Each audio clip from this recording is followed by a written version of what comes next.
माहीपुर नाम के गांव में माला और रीता नाम की दो बहनें रहती थीं। बड़ी बहन माला बहुत समझदार लड़की थी, जबकि छोटी बहन रीता बहुत चंचल और लालची थी। वह दोनों अपने बालों से बहुत प्रेम करती थीं।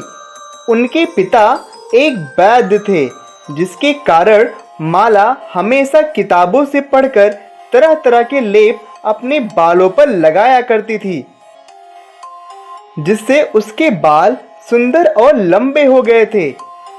देखो रीता, मेरे बाल कितने सुंदर और लंबे हो गए हैं। अरे दीदी, आपके बाल इतने सुंदर कैसे हो गए हैं? मैं पिताजी के किताब से पढ़कर एक लेप बनाकर अपने बालों में लगाया था।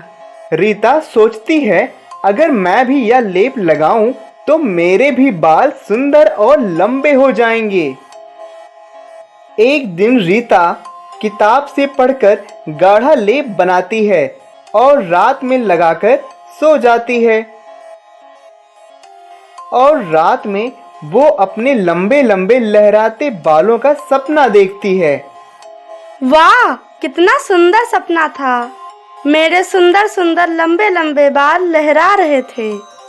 रीता जब सोकर उठती है तो वह आईने में जाकर देखती है और जोर से चिल्लाने लगती है, क्योंकि उसके बाल घोंसले जैसे हो गए थे। नहीं! रीता की बहन माला और पिता दौड़ते हुए आते हैं और कहते हैं, दरवाजा खोलो बेटा, बाहर आओ, क्या हुआ तुम्हें? रीता दरवाजा नहीं खोलती है और खूब तेज से चिल्लाने लगती है। उसकी आवाज सुनकर रीता का दोस्त अजय भी वहां आ जाता है और कहता है, क्या हुआ अंकल? रीता इतना चिल्ला क्यों रही है? पता नहीं बेटा, वो किस बात पर चिल्ला रही है। कब से कह रहा हूँ कि दरवाजा खोलो, लेकिन वो दरवाजा नहीं खोल रही है। रीता, दरवाजा खोलो, बाहर आओ। हे भगवान, अब मैं अजय के सामने इस तरह कैसे आऊं? रीता अपने बालों को कपड़े से ढककर बाहर आती है। तब तक तेज हवा आती है और कपड़े को उड़ा ले जाती है।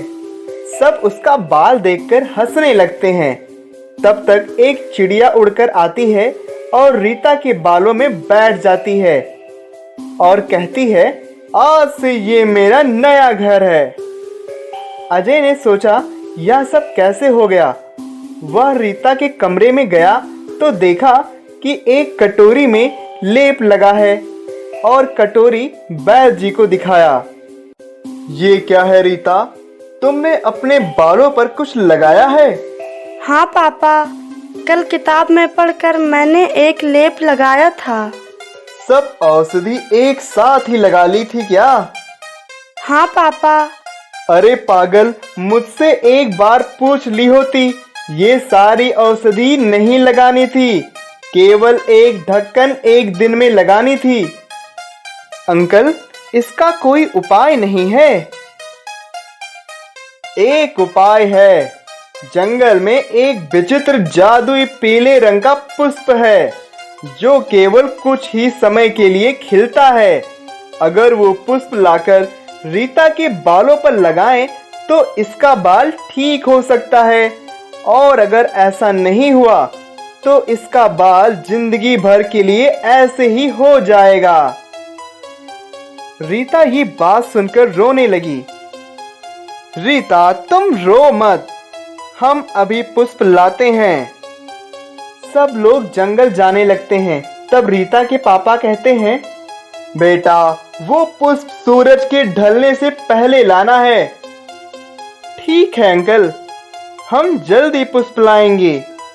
रुको अजय, ये सब मेरी गलती के कारण हुआ है, इसीलिए मैं भी तुम लोगों के साथ चलूंगी और हम सब मिलकर पुष्प जल्दी ढूंढ लेंगे। ठीक है, चलो हमारे साथ। सब लोग जंगल की तरफ जाने लगते हैं। रास्ते में रीता एक खरगोश को देखती है और उसे पकड़ने लगती है। खरगोश उसका बाल देखकर डर जाता है और वहां से भाग जाता है। रीता बहुत उदास होती है सब लोग मिलकर उस जादुई पुष्प को ढूंढते हैं। ढलते हुए सूरज को देखकर रीता कहती है, सब लोग जल्दी करो, सूरज डूबने वाला है।